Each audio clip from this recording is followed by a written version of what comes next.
மட்டும்தான் கத்துக்கணும்னு சொல்றாரு.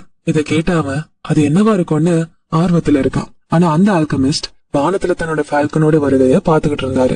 ஏன் உங்களெல்லாம் ஆல்கமிஸ்ட்னு கூப்பிடுறாங்க? ஏன்னா நான் ஆல்கமிஸ்ட் அப்படின்னு சொல்றாரு. சரி, அப்ப ஆல்கமிஸ்ட் எல்லாரும் தங்கத்தை உருவாக்க நினைச்சப்போ என்ன தப்பு பண்ணாங்க? அவங்களால ஏன் அதை செய்ய முடியல அப்படின்னு அறிவுத்தனமா கேக்குறான். ஏன்னா அவங்க வெறும் தங்கத்தை மட்டும்தான் தேடிட்டு இருந்தாங்க. அவங்களோட இலக்கான பர்சனல் லெஜெண்டான அந்த புதையல தான் அவங்க தேடினாங்க.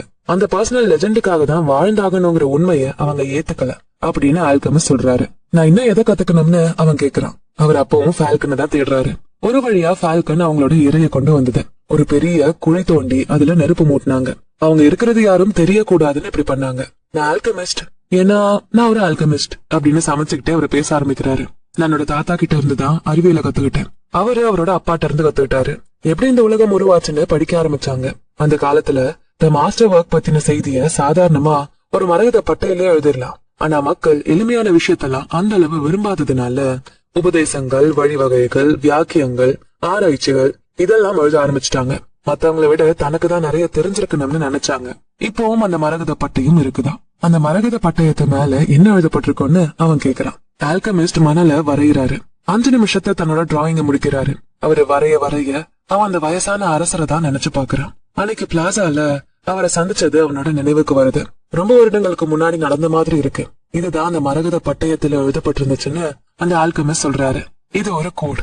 அந்த இங்கிலீஷ்காரர் வச்சிருந்த புக்ல உள்ள மாதிரிதான் இதுவும் இருக்குன்னு அவன் சலிச்சுட்டே சொல்றான். இல்ல, நீ வானத்துல பார்த்த அந்த 2 பருந்துகள் மாதிரிதான் இதுவும். வெறும் காரணங்களால வச்சு இதை நம்மளால புரிஞ்சுக்க முடியாது. மரகத பட்டயத்துல எழுதப்பட்டெல்லாம் சோல் ஆஃப் தி வேர்ல்டுக்கான நேரான பாதையை காட்டும். ஒரு புத்திசாலி மனுஷன் இந்த உலகம் வெறும் புகைப்படம் தான், சொர்க்கத்தோட அப்படியே காப்பி பண்ணி உருவாக்கி இருக்காங்க அப்படின்னு நல்லாவே புரிஞ்சுப்பான். இந்த உலகம் இருக்குன்னா கண்டிப்பா பெர்ஃபெக்டான இன்னொரு உலகமும் இருக்கும். இந்த உலகத்தை கடவுள் படைச்சாரு. அப்பதான் மனுஷன் கண்ணுக்கு தெரிகிற பொருட்கள் மூலமா ஆன்மீக விஷயங்களை கத்துப்பான். ஞானோதயத்தை, அற்புதங்களையும் கத்துப்பான்னு அவர் நினைச்சாரு. இததான் செயல்பாடுன்னு நான் சொன்னேன்னு அவர் சொல்றாரு. என்னால அந்த மரகத பட்டயத்துல எழுதப்பட்டதை புரிஞ்சுக்க முடியுமா அப்படின்னு அவன் கேக்குறான். ஒருவேளை நீ சோலைவனத்துல இருந்திருந்தா அதை பத்தி படிச்சிருக்கலாம். ஆனா நீ இப்ப பாலைவனத்துல இருக்க. அதனால இதுக்குள்ள உன்னை நீ மூழ்கடிச்சுக்கணும். இந்த உலகத்தை பத்தின புரிதலை இந்த பாலைவனம் உனக்கு கொடுக்கும். இன்னும் சொல்ல போனா இந்த பூமியில இருக்க எல்லாமே உனக்கு இந்த உலகத்தை புரிஞ்சுக்க வழிகாட்டும். நீ பாலைவனத்தை புரிஞ்சுக்க வேண்டிய அவசியம் கூட இல்ல.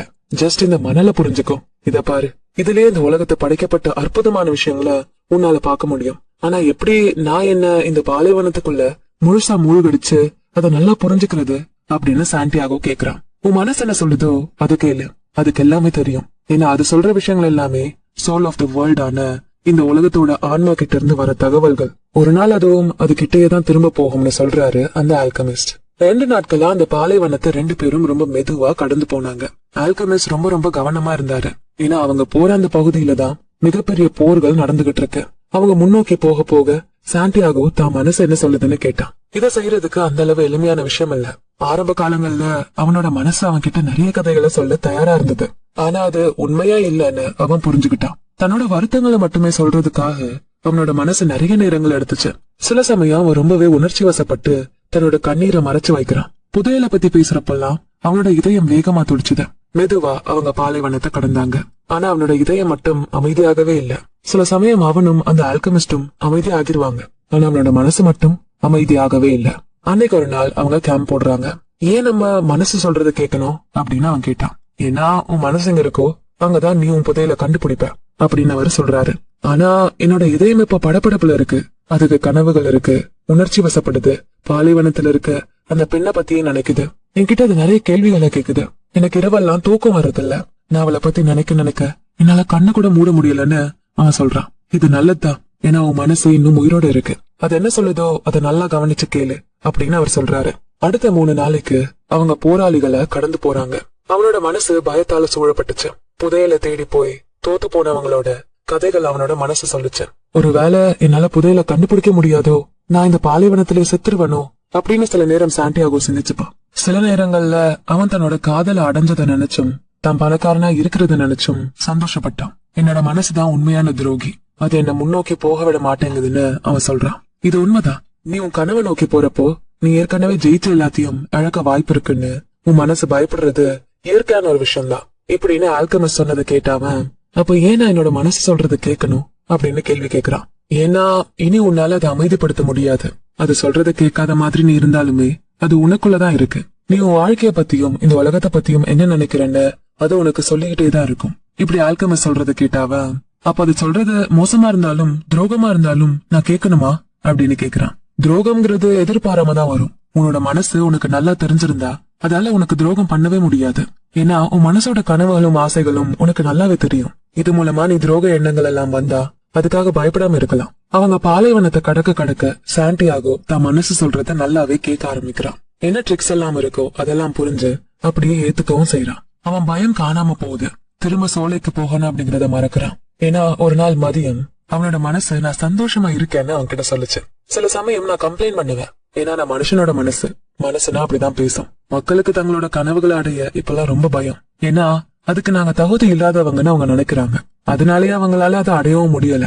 அதனாலதான் அவங்க மனசான நாங்க அவங்க நேசிக்கிறவங்க அவங்கள விட்டு தூரமா போகிற மாதிரியும் நல்லா இருந்த நாட்கள் இல்லாத மாதிரியும் புதையலை கண்டுபிடிக்கலாம். ஆனா அது என்னைக்கும் மணல்ல தான் புதைஞ்சிருக்கணும்.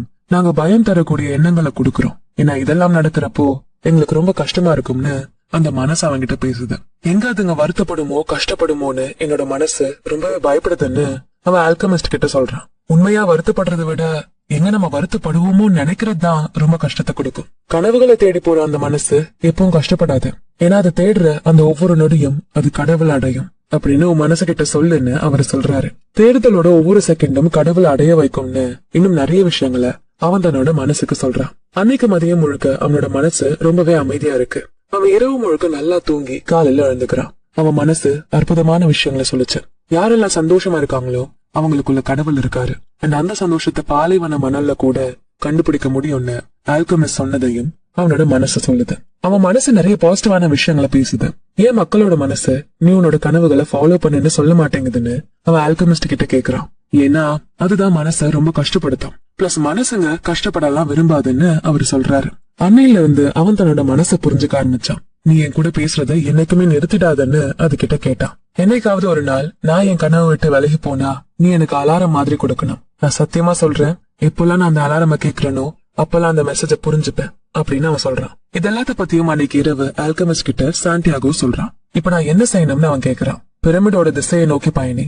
அப்புறம் சகுனங்களை நல்லா கவனிச்சுக்கோ. உன்னோட மனசு புதையல் எங்க இருக்குன்னு உனக்கு காட்டும் அப்படின்னு சொல்றாரு.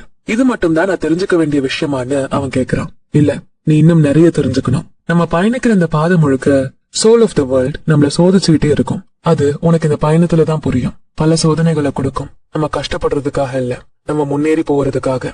நம்ம கனவுகளை புரிஞ்சுக்க முடியும். கத்துக்கிட்ட பாடங்களை புரிஞ்சு கனவுகளை நோக்கி நம்மளால போக முடியும். ஆனா அந்த சோதனைகள்ல தான் மக்கள் கிவ் அப் பண்ணிடுவாங்க.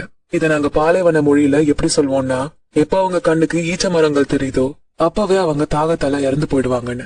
எல்லா தேடுதலோட ஆரம்பமும் அந்த ஆரம்பவாதியோட அதிர்ஷ்டத்துல தான் ஆரம்பிக்கும். பல சோதனைகளை தாண்டி அடைஞ்ச வெற்றிகளாலதான் அந்த தேடல் முடிவடையும் அப்படின்னு அவர் சொல்றாரு. அடுத்த நாள் ஆபத்து வருது அப்படிங்கறதுக்கான முதல் தெளிவான அறிகுறி தென்படுது. ஆயுதங்கள் வச்சிருந்த 3 பேர் அவங்க கிட்ட வந்து இங்க என்ன பண்றீங்கன்னு கேக்குறாங்க. நாங்க எங்க ஃபால்கனோட வேட்டையாடுறோம்னு ஆல்கமிஸ்ட் சொல்றாரு. உங்ககிட்ட ஆயுதங்கள் இருக்கான்னு நாங்க பரிசோதிச்சு பாக்கணும்னு அவங்க சொல்றாங்க. ஆல்கமிஸ்டும் சாண்டியாகோவும் மெதுவா குதிரையை விட்டு இறங்குறாங்க. சாண்டியாகோவோட பைய தேடுறப்போ அதுல பணம் இருந்ததை பாத்துட்டு, இதுக்காக நீ பணத்தை கொண்டு போறேன்னு கேக்குறாங்க. நான் பிரமிடுக்கு போகணும், அதுக்காக தான் பணம் கொண்டு போறேன்னு சொல்றான் சாண்டியாகோ. ஆல்கமிஸ்டோட பொருட்கள் எல்லாம் அவங்க பரிசோதிக்கிறாங்க. அதுல ஒரு கிறிஸ்டல் பிளாஸ்க்ல தண்ணி இருக்கு. மணல் கலர்ல கண்ணாடி முட்டை ஒண்ணு இருக்கு. அது கோழி முட்டையை விட கொஞ்சம் பெருசா இருக்கு. இந்த பொருட்கள் எல்லாம் என்னதுன்னு அவங்க கேக்குறாங்க. இதுதான் the philosopher stone and the elixir of life. இது ஆல்கமிஸ்டுகளோட மாஸ்டர் ஒர்க். யாரு இந்த தண்ணியை குடிக்கிறாங்களோ அவங்களுக்கு நோயே வராது. அப்புறம் இந்த கல்லு எந்த உலோகத்தையும் தங்கமா மாத்திரும்னு அவர் சொல்றாரு. அந்த 3 பேரும் அவரை பார்த்து சிரிக்கிறாங்க. ஆல்கமிஸ்டும் அவங்க கூட சேர்ந்து சிரிக்கிறாரு. ஏதோ சும்மா விளையாட்டுக்கு இவர் பதில் சொல்றாரு போல அப்படின்னு நினைச்சுக்கிட்டேன். போங்கன்னு சொல்லி அவனையும் ஆல்கமிஸ்டையும் விட்டுடுறாங்க. அவங்களும் கிளம்பிடுறாங்க. நீங்க என்ன முட்டாளா, எதுக்காக நீங்க அதை செஞ்சீங்க அப்படின்னு சாண்டியாகோ கேக்குறான். உனக்கு சாதாரண வாழ்க்கை பாடங்களை கத்து கொடுக்கதான். நீ உன்கிட்ட பெரிய புதையலை வச்சுக்கிட்டு அதை பத்தி யார்கிட்டயாவது நீ சொல்ல நினைச்சா அதை அவங்க ஒருபோது நம்பவே மாட்டாங்க அப்படின்னு சொல்றாரு அந்த ஆல்கமிஸ்ட். பாலைவன பயணத்தை அவங்க துவங்குறாங்க. ஒவ்வொரு நாள் கடக்க கடக்க அவனோட மனம் அமைதியாகுது. கடந்த காலத்தை பத்தியோ எதிர்காலத்தை பத்தியோ அது தெரிஞ்சுக்க ஆசைப்படல. அவன் கூட நெருக்கமாக நினைச்சது அவன் கூட நண்பன் ஆயிருச்சு. இனி அதால எந்த துரோகமும் செய்ய முடியாது. அவன் ஆடுகளை கொடுத்தது, கிறிஸ்டல் கடையில வேலை பார்த்தது, இதெல்லாம் தைரியம் நிறைஞ்ச செயல்னு அவனோட மனசு அவனை பாராட்டுது. அவன் இதுவரை கவனிக்காத ஒரு விஷயத்தையுமே அவன் மனசு சொல்லுது. அந்த 3 பேரும் அவனை வந்து பயமுறுத்தினாங்க. ஆனா அத அவன் முன்னாடியே புரிஞ்சுக்கல. ஒரு தடவை அவன் தன்னோட அப்பா கிட்ட இருந்து துப்பாக்கி எடுத்துக்கிட்டான். எங்க அதனால அவன் காயப்பட்டுருவானோன்னு அது அவனோட மனசே மறைச்சு வச்சிருச்சு. அவன் உடம்பு சரியில்லாம வாந்தி எடுத்திருந்தப்போ அவனுக்கு அது நினைவூட்டுச்சு. அதனால அவன் ஆழ்ந்து தூக்கம் தூங்கி ரெஸ்ட் எடுத்தான். ஒரு முறை அவனோட ஆடுகளை திருடி அவனை கொலை செய்ய திருடர்கள் திட்டம் போட்டாங்க. ஆனா அவன் வராததுனால ஒருவேளை வேற ரூட்ல போயிருப்பான்னு அவங்க கிளம்பிட்டாங்க. இதெல்லாம் அவனோட மனசு அவனுக்கு நினைவூட்டுது. உண்மையாவே நம்மளோட மனசு நமக்கு உதவி செய்யுமா அப்படின்னு அவன் ஆல்கமிஸ்ட் கிட்ட கேக்குறான். யாரு தன்னோட பர்சனல் லெஜண்ட்ஸ கண்டுபிடிக்க நினைக்கிறாங்களோ அவங்களோட மனசு மட்டும்தான் அவங்களுக்கு உதவி பண்ணும். ஆனா அது குழந்தைகள், வயசானவங்க இவங்களுக்கு கூட உதவி பண்ணும் தான். அப்ப நான் இனி எந்த ஆபத்துக்குள்ளேயும் சிக்க மாட்டேன்னு அர்த்தமா? அதை மட்டும்தான் அதால செய்ய முடியும். இப்படி ஆல்கமிஸ்ட் சொல்றாரு. ஒரு நாள் மதியம் வீரர்களோட கேம்ப கடந்துதான் அவங்க போறாங்க. அவங்க எல்லாமே ஆயுதங்கள் வச்சிருக்காங்க. பூகாஸ்ல புகை பிடிச்சுக்கிட்டும் நிறைய கதை பேசிக்கிட்டும் இருக்காங்க. அவங்க யாருமே ஆல்கமிஸ்டையும் சாண்டியாகோவையும் கண்டுக்கவே இல்ல. உடனே சாண்டியாகோ எந்த ஆபத்தும் இல்லன்னு சொல்றான். ஆல்கமிஸ்டுக்கு சம்மக்கம் வருது. உன் மனச நம்பு, ஆனா நீ பாலைவனத்துல இருக்குங்கிறத மறந்துடாத. எல்லாம் போர்ல இருக்கப்போ சோல் ஆஃப் த வேர்ல்டுக்கு போர்ல மக்கள் கத்துற சத்தம் கேட்கும். அதோட பாதிப்பை யார் வேணா அடையலாம். இத நல்லா ஞாபகம் வச்சுக்கோ அப்படின்னு ஆல்கமிஸ்ட் சொல்றாரு. எல்லாமே இந்த உலகத்துல ஒண்ணுதான்னு அவன் நினைக்கிறான். அவங்க பின்னாடி 2 பேர் குதிரைகள்ல வராங்க. நீங்க இதுக்கு மேல ஒரு அடி எடுத்து வைக்க கூடாது. போர் நடக்கிற இடத்துல நீங்க இருக்கீங்கன்னு அந்த 2 பேரும் சொல்றாங்க. நாங்க ரொம்ப தூரம் போகல அப்படின்னு ஆல்கமிஸ்ட் அவங்க கண்ணை பார்த்து பதில் சொல்றாரு. கொஞ்ச நேரம் 2 பேரும் அமைதியா இருக்காங்க. அப்புறம் சரி போங்கன்னு விட்டுடுறாங்க. நீங்க அந்த 2 பேர்கிட்டயும் ரொம்ப தைரியமான தலைவர் மாதிரி பேசுனீங்கன்னு சாண்டியாகோ சொல்றான். உன்னோட கண்கள்ல உன் ஆன்மாவோட வலிமை தெரியணும்னு ஆல்கமிஸ்ட் பதில் சொல்றாரு. உண்மைதான்னு அவன் நினைக்கிறான். அவங்க பாலைவனத்தை கடந்துகிட்டே இருக்காங்க. இன்னும் 2 நாள்ல பிரமிட அடைஞ்சிடலாம்னு அவரு சொல்றாரு. அப்ப நம்ம சீக்கிரமாவே வெவ்வேறு பாதைகள்ல பிரிஞ்சு பயணிக்க போறோம். சரி, எனக்கு ஆல்கமி சொல்லி கொடுங்கல அப்படின்னு அவன் கேக்குறான். உனக்கு ஏற்கனவே ஆல்கமி பத்தி தெரியும். இந்த உலக ஆன்மாக்குள்ள போய் உனக்குன்னு எழுதப்பட்டிருக்க புதையில கண்டுபிடிக்கிறது தான் உன்னோட ஆல்கமி அப்படின்னு அவர் சொல்றாரு. இல்ல நான் அப்படி கேட்க வரல. எப்படி உலோகங்கள் எல்லாம் தங்கமா மாத்துறதுன்னு கேக்குறேன் அப்படின்னு அவன் சொல்றான். இந்த பிரபஞ்சத்துல இருக்க எல்லாமே ஏதோ ஒரு கட்டத்துல உருவானதுதான். ஞானிகளை பொறுத்தவரை தங்கம்ங்கிறது நீண்ட காலம் கழிச்சு உருவான ஒரு உலோகம் தான். ஏன்னு என்கிட்ட கேட்காது, ஏன்னு எனக்கு தெரியாது. மரபுகள் எப்பவுமே சரியா இருக்கும்னு நான் நினைக்கிறவன். ஞானிகள் சொல்றத மனுஷங்க எப்பவுமே புரிஞ்சுக்க மாட்டாங்க. அதனாலதான் தங்கம்ங்கிறது பரிணாமத்தோட அடையாளமா இருக்கிறதுக்கு பதிலா போராட்டத்துக்கான அடையாளமா மாறிடுச்சுன்னு ஆல்கமிஸ்ட் சொல்றாரு. பல விஷயங்கள் பல மொழிகள்ல அறிவிக்கப்படுது. ஒரு தடவை ஒட்டகம் கத்துச்சு, ஆனா அது ஆபத்துக்கான சிக்னலா இருந்தது. அப்புறம் அது திரும்ப கத்துச்சு. இப்படி சாண்டியாகோ பேசிக்கிட்டு இருக்கப்போ அவர் அவனை நிறுத்தினாரு. மேபி இதெல்லாம் அவருக்கு ஏற்கனவே தெரிஞ்சிருக்க போல. எனக்கு உண்மையான ஆல்கமிஸ்டுகளை தெரியும். அவங்க தங்களை லேப்ல மூடி வச்சுப்பாங்க. அவங்க வச்சிருந்த தங்கத்தை வச்சு இன்னும் முன்னேறி வளர்ச்சி அடைய நினைச்சாங்க. அப்பதான் அவங்க பிலாசபர் ஸ்டோனை கண்டுபிடிச்சாங்க.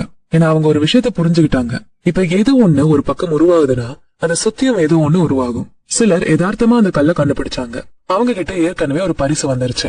அதை ஏத்துக்க அவங்க ஆன்மாவும் தயாரா இருந்தது. ஆனா அதை அவங்க கண்டுக்கல. இன்னும் சிலர் வெறும் தங்கம் மேல மட்டும் ஆர்வமா இருந்தாங்க. ஆனா அவங்க உண்மையான ரகசியத்தை கண்டுபிடிக்கவே இல்ல. இரும்பு, செம்புன்னு இந்த உலோகங்கள் எல்லாம் அவங்க பர்சனல் லெஜெண்ட் அடைய வைக்க போகுதுன்னு அவங்க மறந்துட்டாங்க. அப்புறம் யாரெல்லாம் அடுத்தவங்களோட பர்சனல் லெஜெண்ட்ல தலையிடுறாங்களோ அவங்க என்னைக்குமே தன்னோட இலக்கை அடையவே மாட்டாங்கன்னு ஆல்கமிஸ்ட் சொல்றாரு. இது ஏதோ சாபம் மாதிரி தெரிஞ்சது. அப்புறம் தரையில இருந்து ஒரு சங்க அவர் எடுக்கிறாரு. இந்த பாலைவனம் முன்னாடி கடலா இருந்திருக்குன்னு அவரு சொல்றாரு. ஆமா, நானும் கவனிச்சேன்னு சாண்டியாகோ சொல்றான். இத காதுல வச்சுக்கையில உனக்கு கடலோட சத்தம் கேட்கும். கடல் அந்த சங்குக்குள்ளதான் வாழுது. ஏன்னா அதுதான் அதோட பர்சனல் லெஜெண்ட்னு அவரு சொல்றாரு. 2 பேரும் குதிரையில ஏறி ஈஜிப்ட்ல இருக்க பிரமிடுகளை நோக்கி பயணிக்கிறாங்க. சூரியன் மறைய ஆரம்பிக்குது. அந்த தருணத்துல அவனோட இதயம் ஆபத்துக்கான சிக்னலை கொடுக்குது. அவங்கள சுத்தி பெரிய பெரிய குன்றுகள் இருந்தது.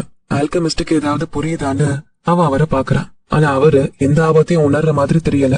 அந்த நிமிஷம் கழிச்சு சாண்டியாகோ அவங்களுக்கு பின்னாடி 2 பேர் குதிரையில நிக்கிறத பாக்குறான். அத அவன் ஆல்கமிஸ்ட் கிட்ட சொல்றதுக்கு முன்னாடியே 2 பேரு 10ஆ மாறுறாங்க. அப்புறம் 100 பேரா நிக்கிறாங்க. எல்லா குன்றுலயும் அவங்க நிக்கிறாங்க. சாண்டியாகோவையும் ஆல்கமிஸ்டையும் பக்கத்துல இருக்க ராணுவ கேம்புக்கு கூட்டிட்டு போறாங்க. ஒரு வீரர் அவங்க 2 பேரையும் டென்ட்டுக்குள்ள தூக்கி போடுறான். இவங்க 2 பேரும் உளவாளிகள்னு ஒருத்தர் சொல்றான். இல்ல நாங்க சாதாரண பயணிகள் அப்படின்னு ஆல்கமிஸ்ட் சொல்றாரு. உங்களை நாங்க 3 நாளைக்கு முன்னாடியே எதிரி கூட்டத்துல பார்த்தோம். நீங்க அவங்க கூட பேசிக்கிட்டு இருந்தீங்க அப்படின்னு அவங்க சொல்றாங்க. இல்ல, நாங்க பாலைவனத்துல சுத்திக்கிட்டு இருக்க ஆளுதான். எனக்கு நட்சத்திரங்களை தெரியும். என்கிட்ட அந்த படைய பத்தியும் அவங்க என்ன செய்ய போறாங்க அப்படிங்கிற பத்தியும் எந்த தகவலும் இல்ல. என் ஃப்ரெண்டுக்காக நான் வழிகாட்டியா தான் வந்திருக்கேன்னு ஆல்கமிஸ்ட் சொல்றாரு. யாரு உன்னோட நண்பன்னு அந்த தலைவர் கேட்க ஆல்கமிஸ்ட் அவர் இயற்கையோட ஈர்ப்புகளை புரிஞ்சுப்பாரு. அவர் தன்னோட அற்புதங்களை உங்களுக்கு காட்ட ஆசைப்படுறாருன்னு அந்த ஆல்கமிஸ்டே பதில் சொல்றாரு. சாண்டியாகோவும் அமைதியா அவர் சொல்றத கேக்குறான். அதுவும் பயத்தோட கேக்குறான். அப்போ இந்த வெளிநாட்டுக்காரன் இங்க என்ன பண்றான்னு இன்னொருத்தர் கேக்குறாரு. உங்களோட படைக்காக அவன் காசு கொண்டு வந்திருக்கான்னு ஆல்கெமிஸ்ட் சொல்றாரு. உடனே அவனோட பேக் எடுத்து ஆல்கெமிஸ்ட் அதுல இருந்த தங்க நாணயங்களை கொடுத்தாரு. அவங்களும் எதுவும் சொல்லாம அதை ஏத்துக்கிட்டாங்க. ஆயுதங்கள் வாங்க தேவையான நாணயங்கள் அதுல இருந்தது. ஆல்கெமிஸ்ட்னா யாரு அப்படின்னு அவங்க கேக்குறாங்க. இந்த உலகத்தையும் இயற்கையும் புரிஞ்சுக்கிற மனுஷன் தான் ஆல்கெமிஸ்ட். அவர் நினைச்சா வெறும் காத்தோட சக்தியை வச்சு இந்த மொத்த கேம்பையும் அழிச்சிட முடியும்னு சொன்னதும் அங்க இருந்து எல்லாரும் சிரிச்சாங்க. அங்க போர்ல தான் அவங்க இருக்காங்க. எந்த காத்தும் அப்படி ஒரு அழிவை நடத்தினது இல்ல. அவர் இதை செய்யறத நான் பார்த்தே ஆகணும்னு அந்த படையோட தலைவர் சொல்றாரு. அதுக்கு அவருக்கு 3 நாட்கள் அவகாசம் வேணும். தன்னைத்தானே அவரு காத்தா மாத்தி அவரோட சக்தியை வெளிப்படுத்த போறாரு. அவரால் அதை செய்ய முடியல அப்படின்னா நாங்க உங்க படையை கௌரவிக்கிற விதமா எங்களோட உயிரையே அர்ப்பணமா கொடுக்கறோம்னு ஆல்கெமிஸ்ட் சொல்றாரு. ஏற்கனவே என் கைவசத்துல இருக்க ஒன்ன நீ எனக்கு அர்ப்பணமா கொடுக்க முடியாது அப்படின்னு அந்த தலைவர் திமிரா பேசுறாரு. ஆனா அவரு அவங்க கேட்ட மாதிரி 3 நாட்கள் அவகாசத்தை கொடுக்கறாரு. சாண்டியாகோ பயத்துல நடுங்குறான். அந்த டென்ட்டை விட்டு வெளியே வர அவனுக்கு ஆல்கெமிஸ்ட் உதவி பண்றாரு. நீ பயப்படுறத யாரும் பார்க்க கூடாது. அவங்க எல்லாம் தைரியசாலிங்க. கொலைகளை பார்த்தா அவங்க ரொம்ப ஆட ஆரம்பிச்சிருவாங்க அப்படின்னு ஆல்கெமிஸ்ட் சாண்டியாகோ கிட்ட சொல்றாரு. அவனால பேசக்கூட முடியல. அவன் நடக்க மட்டும் செஞ்சான். அவங்கள கட்டி போடலாம் அவசியம் இல்ல. அந்த படையினர் அவங்க குதிரைகளை பறிமுதல் செஞ்சுக்கிட்டாங்க. சோ இங்கேயுமே ஒரு மொழி தெரியுது. இதுவரை சுதந்திரத்தை கொடுத்த பாலைவனம் இப்ப தடைகளை மட்டுமே கொடுக்குது. என்கிட்ட இருந்து எல்லாத்தையுமே அவங்க கிட்ட நீங்க கொடுத்துட்டீங்க. நான் என்னோட மொத்த வாழ்க்கையிலும் சேர்த்து வச்சதை அப்படியே தூக்கி தார வாத்துட்டீங்கன்னு அவன் சொல்றான். சரி, அப்ப செத்த உனக்கு பரவாயில்லையா? உன்னோட அந்த காசு நம்மள 3 நாளைக்கு காப்பாத்திருக்கு. பணம் எல்லாம் அடிக்கடி ஒருத்தனோட வாழ்க்கையை காப்பாத்தாதுன்னு ஆல்கெமிஸ்ட் பதில் சொல்றாரு. ஆனா அவன் இந்த வார்த்தைகளை கேட்க ரொம்பவே பயப்படுறான். நான் எப்படி என்ன காத்தா மாத்திக்க போறேன்? நான் ஆல்கெமிஸ்டும் கிடையாதுன்னு அவன் பயப்படுறான். உன்னோட பயத்தை வெளியே காட்டாத.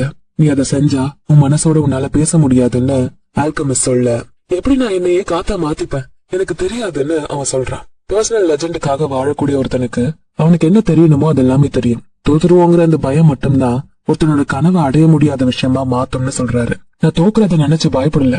எனக்கு உண்மையாவே எப்படி காத்தா மாறுறதுன்னு தெரியலன்னு சொல்றான். அப்போ நீ கத்துக்கணும். உன்னோட வாழ்க்கை இதை சார்ந்தா இருக்கு. ஒரு வேலை என்னால முடியலன்னா என்ன பண்றது? அவ்வளவுதான், செத்துருவ. அட்லீஸ்ட் உன்னோட இலக்க தேடியாச்சும் வந்திங்கிற அந்த எண்ணத்தோட செத்து போவ. தன்னோட இலக்கு என்னன்னு கூட தெரியாம இருக்கிற பல மில்லியன் மக்களோட சாவுக்கு உன் சாவு எவ்வளவோ மேலா இருக்கும். ஆனா நீ கவலைப்படாத. சாவுக்கான மிரட்டல் தான் வாழணுங்கிற ஆசையை தூண்டி மக்களை ரொம்ப விழிப்புணர்வோட வாழ வைக்கும்னு ஆல்கெமிஸ்ட் சொல்றாரு. முதல் நாள் முடியுது. பெரிய போர் நடக்குது. அதுல அடிப்பட்ட எல்லாருமே திரும்ப கேம்புக்கு வராங்க. செத்து போன வீரர்களுக்கு பதிலா வேற ஆளுங்க நியமிக்கப்படுறாங்க. அப்புறம் வாழ்க்கை அப்படியே ஓடுது. சாவு எதையுமே மாத்தாதுன்னு சாண்டியாகோ நினைக்கிறான். அன்னைக்கு நாளோட முடிவுல அவன் ஆல்கெமிஸ்ட தேடி போறான். அவரு ஃபால்கனை பாலைவனத்துக்கு எடுத்துட்டு போயிருந்தாரு. எனக்கு இப்பவும் என்ன எப்படி காத்தா மாத்துறதுன்னு தெரியலன்னு சொல்றான். நான் உன்கிட்ட ஒன்னு சொன்ன ஞாபகம் இருக்கா? இந்த உலகத்துல கண்ணுக்கு தெரியற எல்லாமே கடவுளோட அம்சம்தான். ஆன்மீக விஷயங்களை பார்க்கக்கூடிய காட்சி பொருளோட எப்படி இணைக்கிறது அப்படிங்கறது தான் ஆல்கெமிஸ்ட் செய்யற வேலை. 7வது நாள் சாண்டியாகோ கேம்புக்கு பக்கத்துல இருந்து ஒரு பாறையில ஏறான். வீரர்கள் அவனை தடுக்கல. ஏன்னா அவன் தான் தன்னை காத்தா மாத்திக்க போறதா சொல்றானே அப்படின்னு அவங்க கிட்டயே போகல. அன்னைக்கு மதியம் முழுக்க அவன் பாலைவனத்தை பார்த்துட்டே இருந்தான். அவனோட மனசு சொல்றத நல்லா கவனிச்சான். ஆனா அந்த பாலைவனம் அவனுக்கு பயத்தை தான் கொடுத்துச்சு. அவனோட மனதும் அதேதான் பேசுச்சு. 3வது நாள் தலைவர் எல்லா வீரர்களையும் சந்திச்சு பேசுறாரு. ஆல்கெமிஸ்ட கூப்பிட்டு, வாங்க போய் தன்னை காத்தா மாத்திக்கிறவங்கள பாக்கலாம் அப்படின்னு சொல்றாரு. வாங்க போலாம்னு ஆல்கெமிஸ்ட் பதில் சொல்றாரு. அவன் முந்தின நாள் ஏறின அந்த பாறை கிட்ட எல்லாரையும் கூப்பிடுறான். எல்லாரையும் உட்கார சொல்றான். அவசரம் இல்ல, நாங்க பாலைவனத்துல இருக்கவங்க தான் பொறுமையா இருக்கோம் அப்படின்னு தலைவர் பதில் சொல்றாரு. அவன் அந்த பாறை மேல ஏறி பாலைவனத்தை பாக்குறான். அங்க தூரத்துல மலைகள் தெரியுது. அங்க நிறைய பாறைகள், செடிகள் எல்லாமே இருக்கு. அங்க உயிர் வாழறது கஷ்டமா தெரியுது. அவன் பல மாதங்களா அலைஞ்ச பாலைவனத்தை பாக்குறான். அதுல அவனுக்கு அந்த சோலைய மட்டும்தான் தெரியும். நீ இப்பவும் என்ன பார்த்து என்ன பண்ணிக்கிட்டு இருக்க? நேத்து என்ன இப்படிதான் பாத்துட்டு இருந்த அப்படின்னு பாலைவனம் அவனை பார்த்து கேக்குது. நீ நான் காதலிக்கிற ஒருத்தரை பிடிச்சு வச்சிருக்க.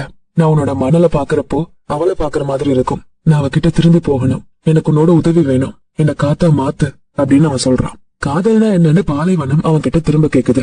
காதலுங்கிறது ஃபால்கன் உன்னோட மணல்கள் மேல பறக்குது இல்ல, அதான். ஏன்னா அதை பொறுத்தவரை நீ ஒரு பசுமையான நிலம். ஏன்னா நீதான் அதுக்கு உணவு கொடுக்கற. அதுக்கு உன்னோட பாறைகள், குன்றுகள், மலைகள் இது எல்லாமே தெரியும். அதுக்கு நீ தாராளமா அள்ளி கொடுக்கற அப்படின்னு அவன் சொல்றான். ஃபால்கனோட சொண்டுல என்னோட மணல் இருக்கும். பல வருடங்களா நான் அதோட வேட்டைக்கு துணை போறேன்.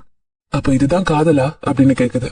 ஆமா, இதுதான் காதல். எனக்காக அங்க ஒருத்தி காத்துக்கிட்டு இருக்கா அப்படிங்கறதையாச்சும் நீ புரிஞ்சுக்கலாம்ல. என்னை எப்படியாச்சும் காத்தா மாத்துன்னு அவன் கேக்குறான். ஆனா பாலைவனம் பதில் சொல்லல. கொஞ்ச நேரத்துக்கு அப்புறமா, சரி காத்து அடிக்க வைக்க நான் என்னோட மணல் அனுப்புறேன். ஆனா என்னால தனியா எதுவுமே செய்ய முடியாது. நீ காத்துக்கிட்ட உதவி கேளுன்னு சொல்லுது. காத்து அடிக்க ஆரம்பிக்குது. வீரர்கள் எல்லாரும் அவனை தூரத்துல இருந்து பாக்குறாங்க. அவங்களுக்குள்ளேயே ஏதோ பேசிக்கிட்டாங்க. ஆல்கெமிஸ்ட் சிரிக்கிறாரு. காத்து அவன்கிட்ட வந்து அவனோட முகத்தை தொடுது. அவன் பாலைவனத்தோட பேசிட்டு இருந்தது அதுக்கு நல்லாவே தெரியுது. ஏன்னா காத்துக்கு தான் எல்லாமே தெரியுமே. அது எல்லா இடத்துலயும் இருக்கு. அதுக்குன்னு பிறப்பிடம் இல்ல, இறப்பிடம் இல்ல. இல்ல, அது உண்மை இல்ல. நான் ஆல்கமிஸ்டோட ரகசியங்களை படிச்சிருக்கேன். எனக்குள்ள காத்து இருக்கு. பாலைவனம், கடல், நட்சத்திரம், இந்த பிரபஞ்சத்துல உருவாக்கப்பட்ட எல்லாமே எனக்குள்ள இருக்கு. அது எல்லாமே ஒரே கையால உருவாக்கப்பட்டது. அது எல்லாத்துக்குமே ஒரே ஆன்மாதான் இருக்கு. நான் உன்ன மாதிரி இருக்க ஆசைப்படுறேன். இந்த உலகத்தோட எல்லா மூளைக்கும் நான் போகணும். கடலை கடக்கணும். என்னோட புதையில மறைக்கிற மணலை தூவணும். எனக்கு பிடிச்ச பெண்ணோட குரலை நான் கொண்டு போகணும் அப்படின்னு சாண்டியாகோ சொல்றான். ஆமா, நீ ஒரு நாள் ஆல்கமிஸ்ட் கிட்ட பேசிக்கிட்டு இருந்ததா நான் கேட்டேன். அவர் தான் இலக்க பத்தி நிறைய சொன்னாரு. ஆனா மக்களால அவங்கள காத்தா மாத்திக்க முடியாதுன்னு காத்து சொல்லுது. எனக்கு கொஞ்ச நேரம் மட்டும் காத்தா எப்படி ஆகுறதுன்னு சொல்லிக்கூட. அப்புறமா நீயும் நானும் மக்களால செய்ய முடியறத பத்தியும் காத்த பத்தியுமே அப்புறமா பேசலான்னு சாண்டியாகோ சொல்றான். காத்துக்கு செம்ம ஆர்வம் வந்தது. அது மணலை எழுப்புது. ஆனா எப்படி அவனை காத்தா மாத்துறதுன்னு அதுக்கு தெரியல. காதலை பத்தியும் அதுக்கு தெரியல. வானத்துல சொர்க்கத்தை பார்த்துதான் மக்கள் அன்பை பத்தி எல்லாம் பேசுவாங்க. வேணும்னா நம்ம சொர்க்கத்துக்கிட்ட கேட்கலாம்னு அது சொல்லுது. சரி, இதை செய்ய எனக்கு உதவி பண்ணுன்னு அவன் சொல்றான். இந்த இடத்த மணல் புயலால சூழவை, அது சூரியனை மறைக்கணும். அப்பதான் என்னால சொர்க்கத்தை பார்க்க முடியும்னு சொல்றான். காத்தும் தன்னோட முழு பலத்தை இறக்குது. வானம் முழுக்க மணல் ஆகுது. அந்த கேம்ப்ல இருக்க யாராலையுமே எதையுமே பார்க்க முடியல. அங்க உள்ளவங்களுக்கு அந்த காத்தை பத்தி நல்லா தெரியும். அது பேரு சிமும். அது கடல் புயலை விட ரொம்பவே மோசமானது. அவங்களோட குதிரைகள் எல்லாம் கத்த ஆரம்பிக்குது. அவங்க ஆயுதங்கள் எல்லாம் மணல் ஆகுது. அங்க இருந்த ஒருத்தர், சீஃப், இதை நம்ம நிறுத்திக்கிறது நல்லதுன்னு நினைக்கிறேன் அப்படின்னு சொல்றாரு. ஏன்னா அவனை யாராலையுமே பார்க்க முடியல. அவங்க கண்கள்ல பயம் தெரியுது. போதும், இதை நிறுத்திக்கலாம் அப்படின்னு கமாண்டர் சொல்றாரு. இல்ல, நான் அல்லாவோட பெரிய அதிசயங்களை பார்க்கணும். எப்படி அவன் தன்னை காத்தா மாத்துறான்னு பாக்கணும்னு சீஃப் சொல்றாரு. அப்படியே அந்த கூட்டத்துல பயந்த 2 பேரையும் நோட் பண்ணி வச்சுக்கிட்டாரு. காத்து நின்னதும் அவர் அவங்க 2 பேரையும் படைகள்ல இருந்து நீக்கிடுவாரு. காதலை பத்தி தெரியும்னு காத்து என்கிட்ட சொல்லுச்சு.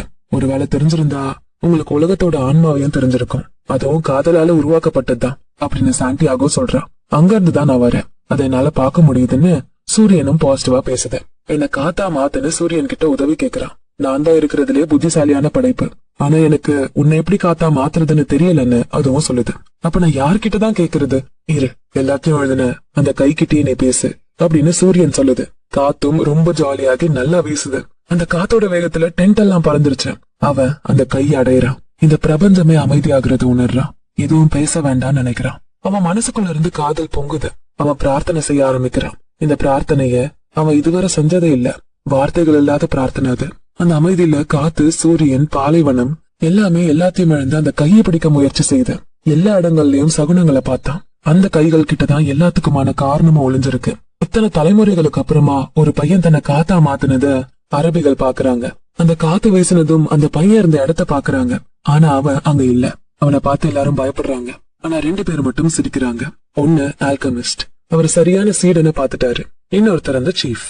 அவர் ஏன் சிரிச்சாருன்னா அந்த சீடன் கடவுளோட மகிமைய புரிஞ்சுகிட்டான்னு. அடுத்த நாள் எல்லாரும் அவனுக்கும் ஆல்கமிஸ்டுக்கும் ஃபேர்வெல் வச்சு அனுப்புறாங்க. அன்னைக்கு ஃபுல்லா அவங்க பயணிக்க ஆரம்பிக்கிறாங்க. அது மதியம் அவங்க காப்டிக் மடாலயத்தை வந்தடைறாங்க. ஆல்கமிஸ்ட் குதிரையில இருந்து கீழே இறங்குறாரு. இனி நீ தனியா தான் பயணிக்கணும். இங்க இருந்து 3 மணி நேரத்துல நீ பிரமிடுக்கு போயிடலாம் அப்படின்னு ஆல்கமிஸ்ட் சொல்றாரு.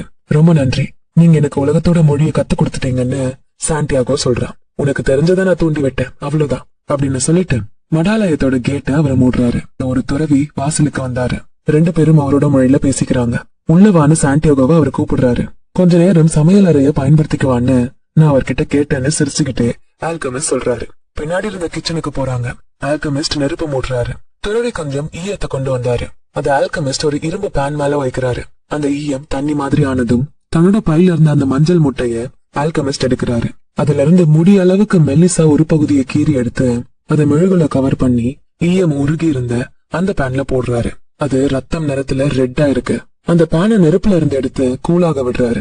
இதுக்கிடையில அவர் அந்த துறவிகள் கிட்ட பழங்குடியினரோட போரை பத்தி பேசுறாரு.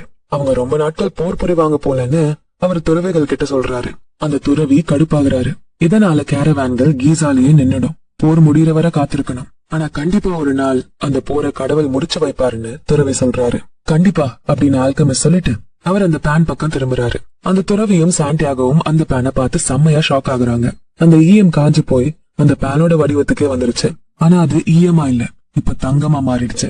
இத நான் ஒரு நாள் செய்ய கத்துப்பனா அப்படின்னு அவன் கேக்குறான். இது என்னோட இலக்கு, உன்னோடதில்ல.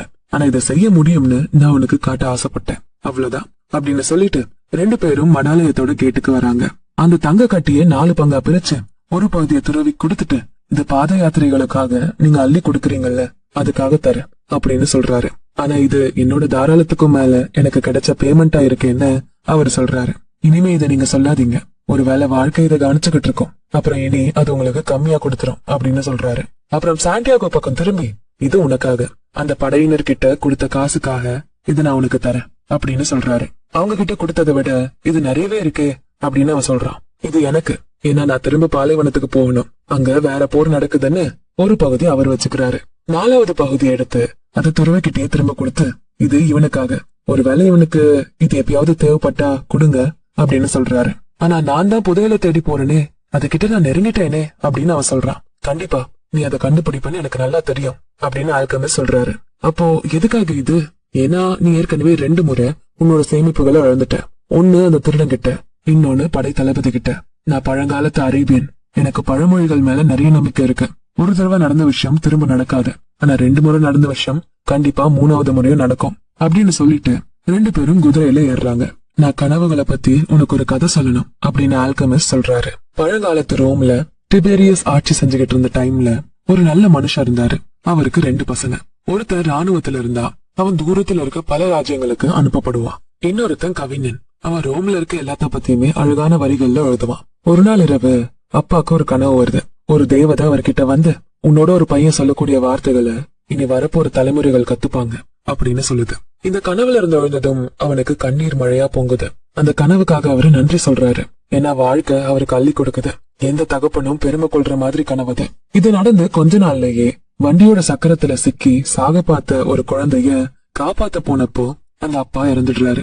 அவர் தன்னோட வாழ்க்கை முழுக்க சரியா நேர்மையா வாழ்ந்ததுனால அவர் நேரடியா சொர்க்கத்துக்கு போறாரு.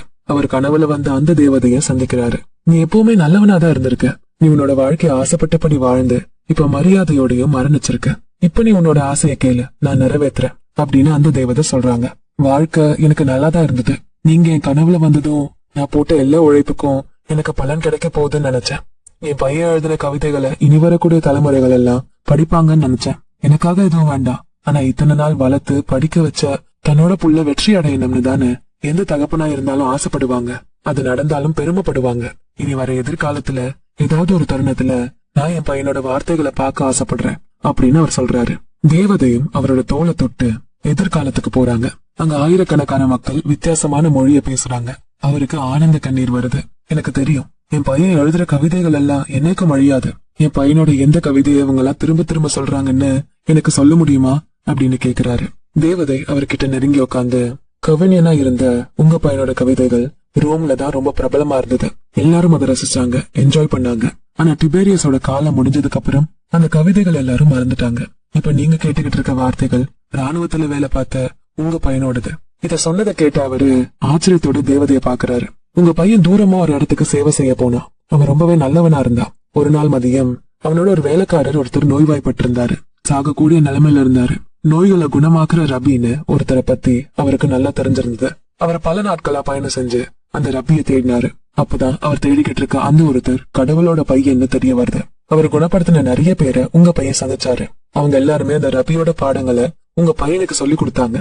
ஒரு வழியா உங்க பையன் அவரை கண்டுபிடிச்சு அவரோட இடத்த அடைஞ்சிட்டான். என்னோட ஒரு வேலைக்காரர் உடம்பு முடியாம படுத்த படுக்கையில இருக்காருன்னு சொன்னதும் ரபியும் அவரோட வீட்டுக்கு வர தயாரா இருந்தாரு. உங்க பையன் நம்பிக்கை வாய்ந்தவனா இருந்தான். அதனால ரபியோட கண்களை பார்த்தான். கடவுளோட பையன்றதுக்காக ஒளி அவரோட கண்ணுல தெரிஞ்சது. இதுதான் உங்க பையன் சொன்னது. அந்த நேரத்துல ரபி கிட்ட அவர் சொன்ன அந்த வார்த்தைகளை தான் மக்கள் இப்பவும் சொல்லிக்கிட்டு இருக்காங்க. பிரபுவே, நீங்க என்னோட வீட்டுக்கு வர்ற அளவுக்கு நான் தகுதி உடையவன் இல்ல. நீங்க ஒரு வார்த்தை சொன்னா போதும், என்னோட வேலைக்காரன் உடனே பழிச்சிருவான் அப்படின்னு உங்க பையன் சொன்னாருன்னு அந்த தேவதை சொல்றாங்க. இத கேட்ட அப்பா கண் கலங்கி நிக்கிறாரு. இந்த கதையை சொல்லிட்டு ஆல்கமிஸ்ட் ரொம்ப முக்கியமான ஒரு விஷயத்த சொல்றாரு. ஒருத்தன் என்ன தொழில் செய்யறான் அப்படிங்கறது முக்கியம் இல்ல. பூமியில இருக்க ஒவ்வொருத்தனும் உலக வரலாற்றுல ஏதோ ஒரு வகையில முக்கியமான பங்கு கொடுக்கறான். சாதாரண நிலையில இருக்கப்போ அவனுக்கு இது புரியாது. இத கேட்ட சாண்டியாகோ புன்னகைக்கிறான். வாழ்க்கையோட இந்த கேள்விகள் எல்லாம் சாதாரண ஆடு மேய்க்கிறவனுக்கு முக்கியமா இருக்குங்கிறத பத்தி அவன் கற்பனை கூட பண்ணி பார்க்கல. குட் பைன்னு ஆல்கமிஸ்ட் சொல்றாரு. சாண்டியாகோவும் குட் பைன்னு சொல்றான். 2 பேரும் பிரியறாங்க. சாண்டியாகோ இப்ப தனியா ரொம்ப நேரமா பாலைவனத்துல பயணிச்சுக்கிட்டு இருக்கான். அவன் மனசு சொல்றத கேட்டு அதுபடி போறான். எங்க புதையல் மறைஞ்சிருக்குன்னு அவனோட மனசு சொல்லும்னு அவன் காத்திருக்கான். எங்க உன் புதையல் இருக்கோ அங்கதான் உன் மனசும் இருக்கும்னு ஆல்கமிஸ்ட் ஏற்கனவே அவன் கிட்ட சொல்லியிருக்காரு. அவன் ஆடு மேய்க்கிறவனா இருந்து இவ்வளவு தூரம் பயணிச்சு வந்த வெற்றி கதைய அவன் மனசு அவனுக்கு சொல்லுது. அடுத்த மலை குன்ற அவன் ஏறுறான். கண்ணீர் வர வைக்கக்கூடிய இடத்துல ரொம்ப கவனமா இரு, அங்கதான் நான் இருக்கேன், அங்கதான் புதையலும் இருக்குன்னு அவனோட மனசு சொல்லுது. மெதுவா குன்றுல ஏறுறான். நிறைய நட்சத்திரங்களோட பௌர்ணமி ஆரம்பிச்சது. அவன் சோலையில இருந்து வந்து கிட்டத்தட்ட 1 மாசம் ஆகுது. குன்றோட உச்சிக்கு வந்ததும் அவனோட மனசு ஒரு மாதிரி பண்ணுது. அங்க நிலவோட வெளிச்சம் பளிச்சுன்னு இருக்கு. அதுல பாலைவனம் தெளிவா தெரியுது. அவன் ஈஜிப்டோட பிரமிடுகளை அடைஞ்சிட்டான். முட்டி போட்டு அழுகுறான். என்னோட இலக்க புரிஞ்சுக்க வச்ச கடவுளுக்கு நன்றின்னு சொல்றான். அரசனை சந்திக்க வச்ச வியாபாரி, இங்கிலீஷ்காரர், அப்புறம் ஆல்கமிஸ்ட், இதெல்லாம் தாண்டி தன்னோட காதல சந்திக்க வச்ச எல்லாத்துக்குமே அவன் நன்றி சொல்றான். அவன் நினைச்சிருந்தா திரும்ப சோலைக்கே போய் பாத்திமா கூட சாதாரண ஒரு ஆடு மேய்க்கிறவனா வாழ்க்கை வாழ்ந்திருக்கலாம். ஆனா அவன் உலகத்தோட மொழியை புரிஞ்சுக்கிட்டான். ஆல்கமிஸ்டுக்கு எல்லாமே தெரியும். ஈயத்தை கூட தங்கமா மாத்துறாரு. ஆனா அவரோட இந்த அறிவியல, கலைய யாருக்கும் அவர் சும்மா செஞ்சு காட்டல. இந்த இலக்க அடையிற பயணத்துல தனக்கு தேவைப்பட்ட எல்லாத்தையுமே அவன் அடைஞ்சிட்டு தான் நினைக்கிறான். தான் கனவெல்லாம் அனுபவிச்சுட்டு தான் நினைக்கிறான். இங்கதான் அவன் புதையலை கண்டுபிடிக்க போறான். அவனை சுத்தி இருக்க மணலை பார்த்தான். அவனோட கண்ணீர் எங்க விழுதுன்னு பாத்துக்கிட்டு இருந்தான். இந்த பாலைவன பயணத்துல ஈஜிப்ட்ல ஸ்காராப் வண்டுகள் தான் கடவுளோட சின்னம்னு அவன் கத்துக்கிட்டான். இது இன்னொரு சகுனம். அவன் குழிய தோண்ட ஆரம்பிக்கிறான். இதை செய்யறப்போ அந்த கிறிஸ்டல் வியாபாரி சொன்னது அவனுக்கு நினைவுக்கு வருது. பிரமிடுகளை யார் வேணாலும் தன்னோட வீட்டுக்கு பின்னாடி கட்டிக்கலாம்னு அவர் சொன்னாரு. ஆனா அவன் வாழ்க்கை முழுக்க கற்களை மேல மேல அடுக்கிக்கிட்டாலும் அவனால இந்த பிரமிடுகளை கட்டி முடிக்க முடியாது. அன்னைக்கு இரவு முழுக்க அவன் தேர்வு செஞ்ச இடத்துல குழி தோன்றான். ஆனா எதுவுமே அவனுக்கு கிடைக்கல. அந்த பிரமிடுகளை பார்த்து ரொம்பவே வியக்குறான். அவன் நிறுத்தல, தோண்டிக்கிட்டே இருக்கான். காத்தோட சண்டை போட்டுக்கிட்டே தோன்றான். அவனோட கைகள் எல்லாம் வலிக்குது. ஆனா அவன் மனசு சொல்றத மட்டும் நல்லா கவனிக்கிறான். அவன் கண்ணீர் எங்க விழுதோ அங்கதான் அவன் தோண்டணும். பாறைகளை இழுக்க நினைச்சப்போ அவனுக்கு கால் பாதங்களோட சத்தம் கேக்குது. நிறைய உருவங்கள் அவன் கிட்ட வந்தது. அந்த உருவத்துக்கு பின்னாடி நிலவோட ஒளி இருந்ததால முகத்தை அவனால பார்க்க முடியல. யாரா அவன் கிட்ட இருந்து திருட வந்திருக்காங்க. நீங்க என்ன பண்றேன்னு ஒரு உருவம் கேட்டது. அவன் பயந்துட்டான். அதனால எந்த பதிலும் சொல்லல. ஆனா அவனோட புதையல் எங்க இருக்குன்னு அவன் கண்டுபிடிச்சிட்டான். ஆனா இனி என்ன நடக்கும்னு நினைச்சு அவன் பயந்தான். நாங்க போர்ல பாதிக்கப்பட்ட அகதிகள், எங்களுக்கு பணம் வேணும், நீ என்னத்தை மறைச்சு வச்சிருக்கன்னு அவங்க கேக்குறாங்க. நான் எதையும் மறைச்சு வைக்கல அப்படின்னு சொல்றான். அதுல ஒரு உருவம் அவனை இழுத்து கீழே தள்ளிடுது. இன்னொரு உருவம் அவனோட பேக் எடுத்து பாக்குது. அதுல தங்கம் இருக்கு. அது தங்கம் அப்படின்னு அவன் சொல்றான். அந்த அகதியோட முகத்தை பாக்குறான். அவரோட கண்ணுல சாவ பாக்குறான். இந்த மணலுக்குள்ள அவன் இன்னும் நிறைய புதையெல்லாம் ஒளிச்சு வச்சிருக்கணும்னு அவங்க ரொம்ப நேரம் அவனை தோண்ட வச்சாங்க. ஆனா அவனுக்கு எதுவுமே கிடைக்கல. சூரியன் உதிக்க ஆரம்பிக்குது. அவங்க எல்லாம் சேர்ந்து அவனை அடிக்கிறாங்க. அவனுக்கு செம்ம அடி, ரத்தம் எல்லாமே வருது. அவனோட ட்ரெஸ் எல்லாம் கிழிஞ்சு போகுது. சாவுக்கு கிட்ட நெருங்கிட்டான்னு அவன் நினைக்கிறான். அவன் நான் புதையலை தோண்டிக்கிட்டு இருக்கேன்னு சொல்றான். அவனோட வாய் வீங்கி போய் ரத்தம் எல்லாம் வருது. இந்த பிரமிட்ல புதையல் இருக்க மாதிரி நான் 2 முறை கனவு கண்டேன்னு சாண்டியாகோ சொல்றான். அந்த கூட்டத்துல தலைவரா இருக்க ஒருத்தர், அவனை விடுங்க, அவன்கிட்ட எதுவுமே இல்ல, அவன் இந்த தங்கத்தை எங்கேயோ இருந்து திருடிட்டு தான் வந்திருக்கான் அப்படின்னு சொல்றாரு. அவன் அந்த மணல்ல விழுந்து மயக்கமாயிடுறான். அவனை எழுப்பி நாங்க கிளம்புறோம் அப்படின்னு அந்த தலைவர் சொல்லிட்டு போறாரு. அவங்க கிளம்புறதுக்கு முன்னாடி சாண்டியாகோ கிட்ட வந்து அந்த தலைவர், நீ சாக போறதில்ல, நீ வாழுவ, உன்ன மாதிரி ஒரு முட்டாள் யாருமே இல்லைன்னு நீ தெரிஞ்சுப்ப. 2 வருடங்கள் முன்னாடி இதே இடத்துலதான் எனக்கு திரும்ப திரும்ப ஒரு கனவு வந்தது. அந்த கனவுல ஸ்பெயின்ல இருக்க வயலெல்லாம் நான் பயணிச்சு அங்க ஆடு மேய்க்கிறவங்க, ஆடுங்கள்லாம் தூங்குற ஒரு பாழடைஞ்ச சர்ச்சுக்கு போனேன். அந்த இடத்துல பாழடைஞ்ச ஒரு புனித அறை இருக்கு. அங்க அத்தி மரம் மலர்ந்திருக்கு. அந்த மரத்துக்கு கீழே நான் தோண்டி பார்த்தப்போ புதையல் இருக்கிறதா நான் ஒரு கனவை திரும்ப திரும்ப கண்டேன். ஆனா அந்த ஒரு கனவுக்காக இந்த பாலைவனத்தை ஃபுல்லா நான் கடந்து போறதுக்கு முட்டாள் இல்ல அப்படின்னு சொல்லிட்டு அவங்க கிளம்பிடுறாங்க. நடுங்கிட்டு இருந்த அவன் எழுந்து திடமா நிக்கிறான். திரும்ப பிரமிடுகளை பாக்குறான். அதுங்க அவனை பார்த்து சிரிக்கிற மாதிரி இருந்தது. அவனும் திரும்ப சிரிக்கிறான். சந்தோஷத்துல துள்ளி குதிக்கிறான். ஏன்னா அந்த புதையல் எங்க இருக்குன்னு அவனுக்கு இப்ப நல்லா தெரியும். அவன் ஆரம்பத்துல ஆடு மேய்ச்சிட்டு ஒரு பாழடைஞ்ச சர்ச்சில் ஓய்வெடுத்தானே, அதே கனவு திரும்ப வந்ததே. அந்த இடத்துலதான் புதையலும் இருக்கு. திரும்ப அவன் ஸ்பெயினுக்கே போறான். அதே பாழடைஞ்ச சர்ச்சுக்குள்ள நுழையிறான். அங்க சேதம் அடைஞ்சிருந்த அந்த புனித அறை இருந்தது. மேல பார்த்தா கூரை பாதியா சதைஞ்சிருந்தது. அந்த ஓட்ட வழியா அவனால நட்சத்திரங்களை பார்க்க முடியுது. அவன் ஏற்கனவே ஆடுகளோட அங்க வந்தது அவனுக்கு நினைவுக்கு வருது. அந்த கனவை தவிர்த்து அந்த இரவு அவனுக்கு ரொம்பவே நிம்மதியா இருந்தது. இப்ப அவன் ஆட்டு மந்தைகளோட இல்ல, மண்வெட்டியோட வந்திருக்கான். கொஞ்ச நேரம் வானத்தை பார்த்துட்டு வைன் எடுத்து குடிச்சிட்டு அவன் ஆல்கமிஸ்ட் கூட அன்னைக்கு டேஸ்டான ஒரு வைனை குடிச்சத நினைச்சு பாக்குறான். அவ்வளவு பாதைகளை கடந்து கடவுள் தன்னை புதையல அடைய வச்சத அவன் நினைக்கிறான். ஒருவேளை அவன் தொடர்ந்து வர கனவுகளை நம்பாம இருந்திருந்தா, அந்த ஜிப்சி பார்ட்டிய சந்திக்காம இருந்திருந்தா, அரசர், திருட, கிறிஸ்டல் வியாபாரி, இப்படி இவங்களெல்லாம் சந்திக்காம இருந்திருந்தா இதெல்லாம் நடந்திருக்கவே செய்யாது. ஏற்கனவே இதெல்லாம் எழுதப்பட்டது. அதனால இது தப்பாகாதுன்னு அவன் தனக்கு தானே சொல்லிக்கிறான். கொஞ்ச நேரம் படுத்துட்டு தூங்குறான். சூரியன் உதயம் ஆயிடுச்சு.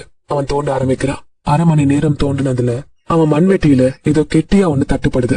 1 மணி நேரத்துக்கு அப்புறம் அவன் கண்ணு முன்னாடி ஸ்பானிஷ் தங்க காயின்கள் நிறைஞ்ச புதையல் ஒண்ணு இருக்கு. அதுல விலை மதிப்பில்லாத கற்கள், வெள்ளை மற்றும் சிகப்பு இறகுகள் பொருத்தப்பட்டிருந்த முகக்கவசம், கற்கள் பொருத்தப்பட்ட சிற்பங்கள், இது எல்லாமே அந்த பெட்டியில இருந்தது. இத பத்தின தகவல் மறக்கப்பட்டுருச்சு. இத பத்தி அவங்க குழந்தைகளுக்கும் சொல்ல மறந்துட்டாங்க. அவன் தன்னோட பையில இருந்து உரும் தும்மே எடுக்கிறான். அவன் ஒரே ஒரு முறைதான் அந்த கற்களை பயன்படுத்தினான். அன்னைக்கு சந்தையில அவன் தனியா நின்னப்போ அது அவனுக்கு வழி காட்டுச்சு. இப்ப அந்த உரும் தும்மிம் 2 கல்லையும் அவன் அந்த புதையல்ல வைக்கிறான். அதுவும் அவன் புதையலோட ஒரு பகுதியா மாறுச்சு. ஏன்னா அது அந்த வயசான அரசர் அவனுக்கு நினைவுபடுத்துச்சு. அவரை இனி அவனால சந்திக்க முடியுமான்னு அவனுக்கு தெரியல. அப்புறம் தாரிஃபால அந்த ஜிப்சி பொம்பளை 10ல ஒரு பகுதி புதையலை கேட்டுச்சு. இவனும் சத்தியம் பண்ணான், அதையும் இவன் கொடுக்கணும். இந்த ஜிப்சிகள் எல்லாம் ரொம்ப புத்திசாலிங்க தான்னு அவன் நினைக்கிறான். காத்து திரும்ப வீசுச்சு. அது ஆப்பிரிக்கால இருந்து வந்தது. அதுல பாலைவனத்தோட வாசம் இல்ல, எதிரிகளோட வாசம் இல்ல. அதுல அவனுக்கு ரொம்ப தெரிஞ்ச ஒரு பெர்ஃபியூமோட வாசம் இருந்தது. அதுல முத்தத்தை அவன் ஃபீல் பண்ணான். ரொம்ப தூரத்துல இருந்து அந்த முத்தம் அவனை வந்து சேர்ந்தது. சாண்டியாகோ சிரிச்சான். அவனுக்காக காத்துல முத்தம் அனுப்புறது அதுதான் முதல் முறை. நான் உனக்காக வந்துகிட்டு இருக்கேன் பாத்திமான்னு சாண்டியாகோ சொன்னான். இதோட ஆத்தர் இந்த புக்கை நிறைவு செய்யறாரு. குழப்பம், தைரியம், நட்பு, அன்பு, காதல், சண்டை, வெற்றி, இப்படி எல்லாம் கலந்த ஒரு சூப்பர் ஹிட் படத்தை பார்த்த மாதிரி இருக்கா? இந்த புக்கு கதையா தான் எழுதப்பட்டிருக்கு. ஆனா இதுல சொல்லப்பட்ட ஒவ்வொரு கருத்துக்களும் நம்மளோட வாழ்க்கைக்கு ரொம்பவே தேவையானது.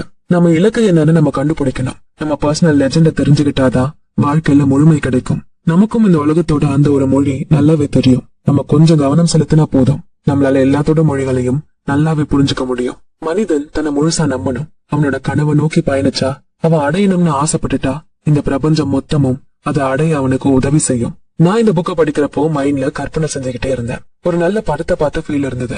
உங்களுக்கு எப்படி இருந்ததுன்னு கமெண்ட் செக்ஷன்ல சொல்லுங்க. இந்த புக்கு உங்களுக்கு பிடிச்சிருந்தா ஞாபகமா ஒரு லைக்க போட்டுட்டு உங்க ஃப்ரெண்ட்ஸ் அண்ட் ஃபேமிலிக்கு ஷேர் பண்ணுங்க.